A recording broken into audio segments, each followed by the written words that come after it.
How many SEC players of the week are you gonna finish the season with? 7 or 8. Okay. So you transferred from UCONN. Yes. What made you want to come to Arkansas? What's your favorite thing about being a Hog?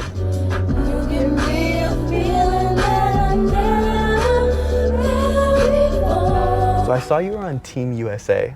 I think it's hilarious when we play people and they're like, I feel like we're in a cult and everyone's calling the Hogs and we're like dying laughing. Fast forward, they know my name across the globe. They can catch in just $250,000 shows. I live on the road. Hey y'all, welcome back to the Ridin Round Show. Today we have Saylor Poffenbarger. Hi. Today we're gonna talk to her about transferring to the Razorbacks, her Razorback experience, and her passions. Let's hop right in. Been through the sand in a G. All because of what I did on beats, baby. Life's sweet, baby. I ain't stop, baby. You just go get ready, we go out, baby. You can stop at Gucci, stop at Louis V, yeah. Jogging past your wife and she get chill. All because of how I kept it real. So we'll start with the Instagram Q&A section from the poll we did on our Instagram. Sounds good. How old were you when you started playing basketball? I honestly don't remember, but like my mom always says I was like 4. So ever since I could semi-dribble a basketball, I was playing basketball. What's your favorite thing about being a Hog? Probably just like the support of the community. It's really engaging and I think that just everyone's a Hog fan here and that's kind of special. Who motivates you? Probably my little brother, or I recently had a really close friend of mine pass away. So both of them, for sure. What made you want to go with basketball? Well, it was kind of all I did. My mom played basketball at Missouri, so I didn't really ever think about doing anything else just because that's Runs what in the she family? did. Yeah. Okay. She actually was, she had the assist record for a really long time. Yeah, so she was good. Oh yeah, so you were raised around it. She definitely wanted to. She coached me all through high school too, so. How was that? It was actually good. I feel like people, I mean, when your parent coaches you, everyone has mixed like experiences, but we worked it out and I think we actually did really well. We didn't like have any arguments or anything that you would think, but she was always harder on me than everyone else, but I mean, it was as expected. I had like obviously really high goals. So. It worked though. Yes. No, see, my dad was a professional football player. Oh gosh. And wanted me to be a football player. Oh, it did not work. And you're like, no. It did not work. Oh Lord. Miss Goldwire, coach. What's her position? Coach? She's our assistant coach. Assistant coach. She's Goldwire. actually my god sister. My mom's her godmom. She's pretty cool. Is that the one we just saw in the hall? Yeah. Okay. She said it's in your family business and how to get started. So my dad owns a distillery and he makes whiskey. And it actually started because I had a little brother pass away at 4. So he makes whiskey and it ages for 4 years and it's named after him. So it's pretty cool family business. Oh, damn, I'm glad I asked that one. How many SEC players of the week are you gonna finish the season with? What am I at, 3? Well, hopefully we finish with SEC Freshman of the Year. Okay. But maybe 7 or 8. Okay. 4 more. I like it. Favorite Razorback experience so far? Probably the Virgin Islands this year. That was really fun. I think it was fun because you're like on a business trip, but you also get to like have fun and you kind of get to know your teammates in a way that you didn't know them before. So I enjoyed that a lot. Traveling with people always let you know a little more. Oh, for sure. And being with them for an extended period of time. A lesson to anybody, if you're going to college, go on a trip with your future roommate before you move in with them. Yeah, and ask them how often they pick up their clothes. That's a big one. Clean, eat, have people over. Yeah. Yeah. I didn't think it was that serious before moving out. I was like, yeah, I'll make it work with anyone. That's how I was too. And I realized really quick I have really bad OCD.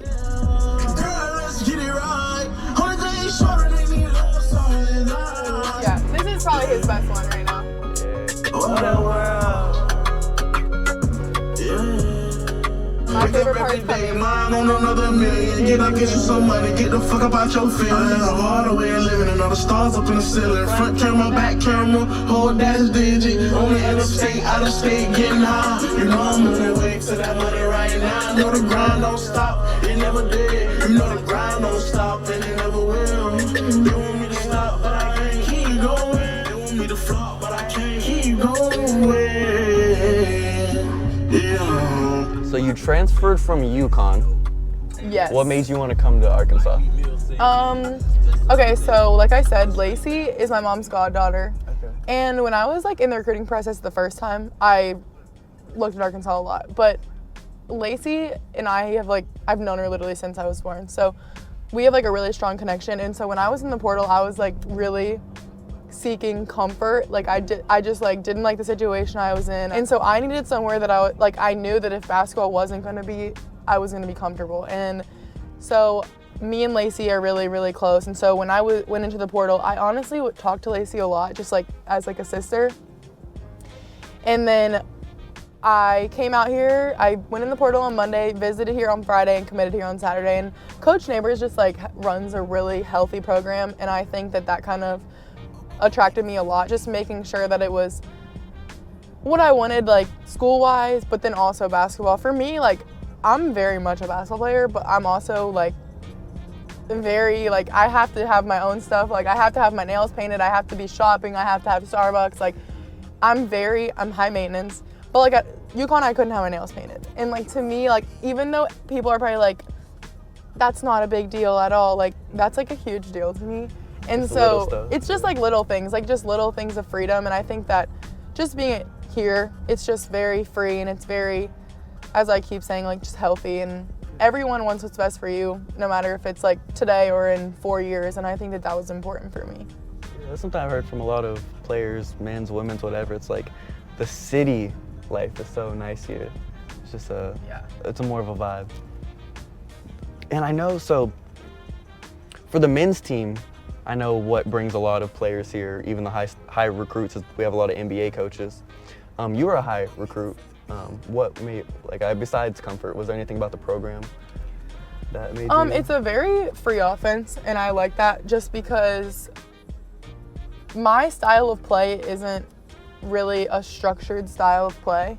And so it's hard for me to put myself into a strict offense because I am so versatile.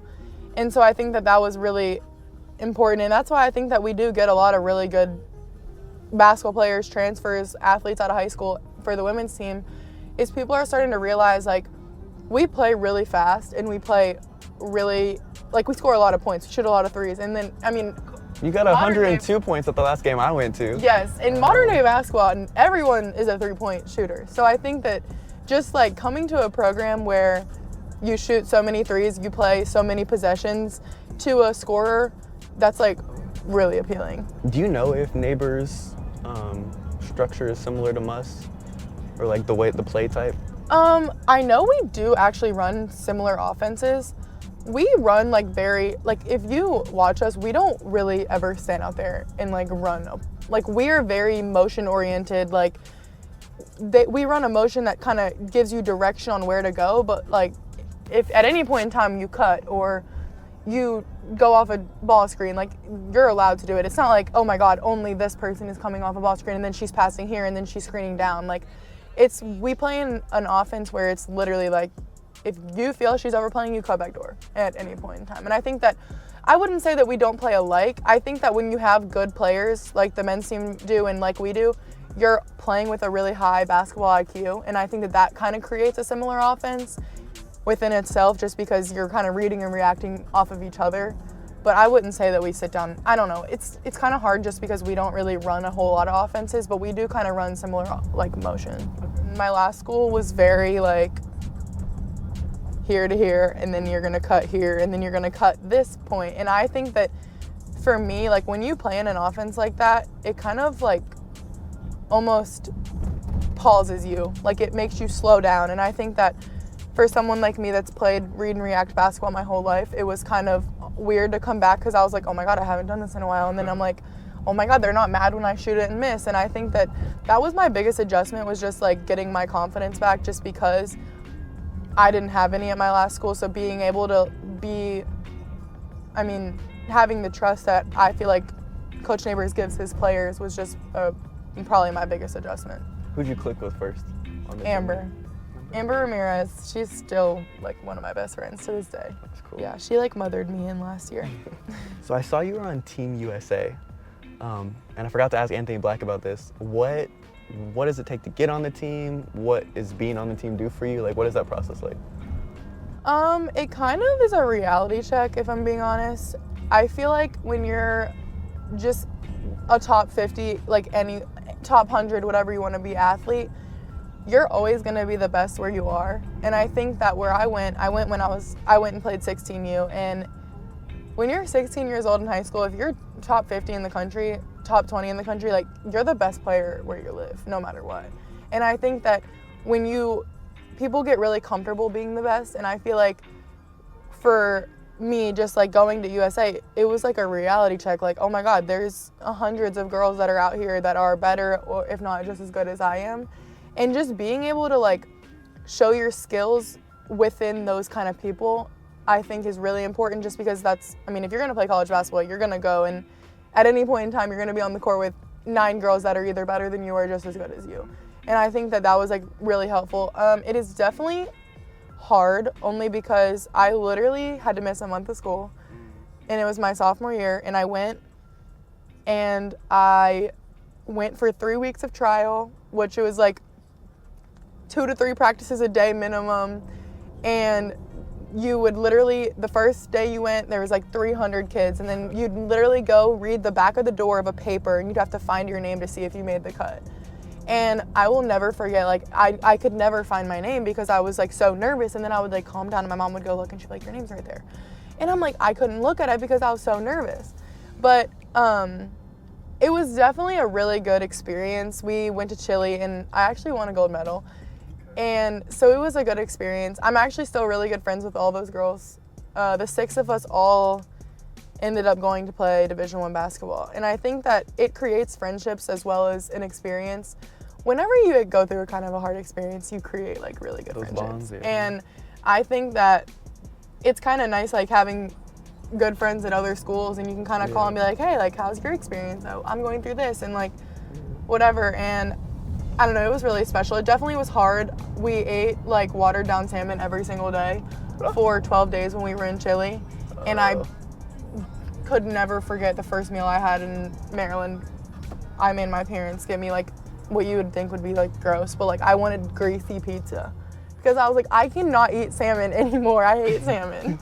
But like to this day, I can't even eat salmon that much because I'm like, ugh, PTSD. Yeah, let's say flashbacks. So what's your experience been with NIL? This semester it's been like a lot different. Last semester when I was transferring, I honestly kind of took a step away from it, just because I needed to focus on like getting my head in the right spot and like doing things for myself. NIL is very, very important for women athletes. I think it's important for all athletes, but especially women athletes, just because like our ball stops bouncing a lot faster than men. And I think that to have a way to create a name for yourself now will take you a long time after basketball. And so I think that for me, I wanted to be kind of selective on how I created it, just because it will last me such a long time. And it is very important because, I mean, you work your whole life to play, and then you're kind of like getting paid to do it. So you're like, oh my God, this is cool. And then you're like, people want you to represent them. And I think it's really special to allow athletes to do that, just because we do work so hard that I'm like, it's just kind of an extra thing to allow us to do. But I think for this semester, it's been really good. I'm still kind of slowly getting into it, trying to find my way. Like, I'm navigating it kind of by myself. And so just like figuring out which direction I want to go, if I want to go through like an agency or if I want to go private. It's kind of just like all up in the air right now, and I'm wanted to play my first season before I like let it all get kind of too crazy. What's Coach Neighbors like as a coach? I think I'm interviewing him this year, by the way. Oh. So. I love him. He's honestly just like a really good person, and he's a great coach. He is, like, literally probably one of the most, like, I don't know how to word it, but, like, when I tell you, he would break down every statistic that we will ever need to a point where you would probably come into practice and be like, why is he telling you that? Like, and I think that that's so just cool because everything he does is so intentional. And I think that when you play at a program and you have to find different ways. Like, everyone breaks down scout. Everyone's gonna scout a player and be like, well, she does this and she's a right-handed driver and she's this. But, like, we open our scouts and we know what percent they shoot with a contested shot. We know what percent they shoot wide open. We know what percent they shoot when they cut off the ball. And I think that just having that, like, extra option is really cool and just shows, like, how, like, just how important our team is to Coach Neighbors. And I think that that was one thing that always stands out to me is just, like, the information that he gives us is just different than anywhere I've ever been. I've been at another school to see a scout, and so I can like show you that it's different. And I just think that those little things that coaches, like, put their time in. I mean, he has 2 kids, like, he doesn't have to do that. And I think that that's just really kind of gives us the advantage. Yeah, and it gives us the advantage, definitely. What's been your favorite play? Like, move or play you've had this season, or? Probably in the Virgin Islands when I had a fast break and I spun on her. That was, like, definitely like a, oh my gosh, Saylor, you're back to your high school time kind of play. Okay. I remember I was like, I thought I spun on the other side of the rim. I'm like, oh my God. And then I looked up and I was like, I'm good. How many times a week do you think you call the Hogs? Okay, so before the game, a men's game probably 4 times, 5 times. Oh, really? Okay. So if I go to a men's game a week, that maybe 5 or 6 times a week. Okay. Depends. If I go to a men's game, definitely. Because I'm thinking, like, at our basketball games, they call them, but I don't necessarily call them. Yeah, right before tip-off, you're out there. Yeah, I mean, I think it's hilarious when we play people and they're like, I feel like we're in a cult. And I'm, like, looking at them before the jump ball and everyone's calling the Hogs and we're, like, dying laughing. We played Florida and they were like, what is this? And I'm like... It does, when you see all those hands. Yes, and I feel like everyone's, like, in sync. It looks like voodoo, like we're casting spells on them. Yes. We'll do our last song. I appreciate you coming on. You do not like the music section. I love it. No, I don't like to sing. I'm horrible at it. It's okay. Really, people tell me I have the worst voice. Oh, that's mean. That's why. That's why you don't like to sing. Exactly. We'll build your confidence up there on this episode.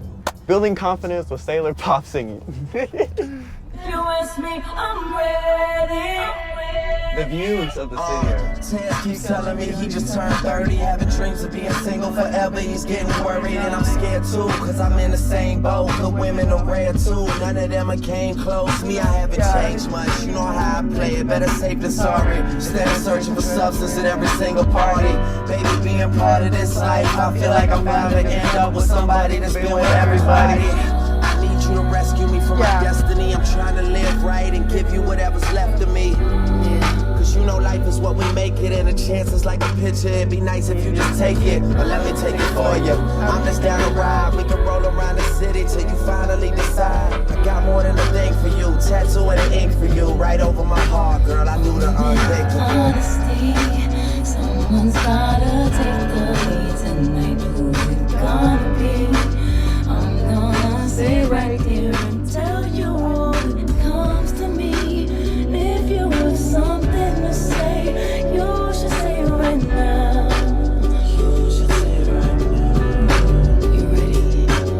You give me a feeling that I never felt before.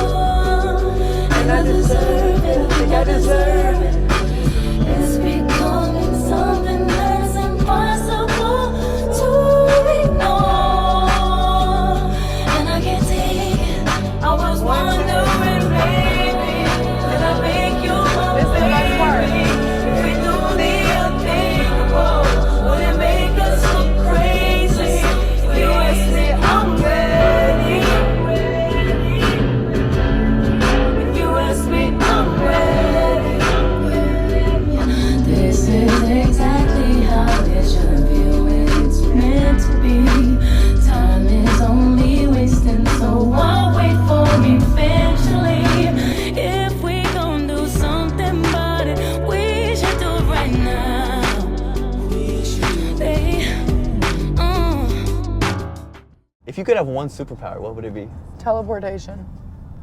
I live in Maryland, and it's impossible for me to go Gotcha. home. And I want to go home, and I want to go wherever I want. So that. Yo, I comment hate what superpower you would want to have.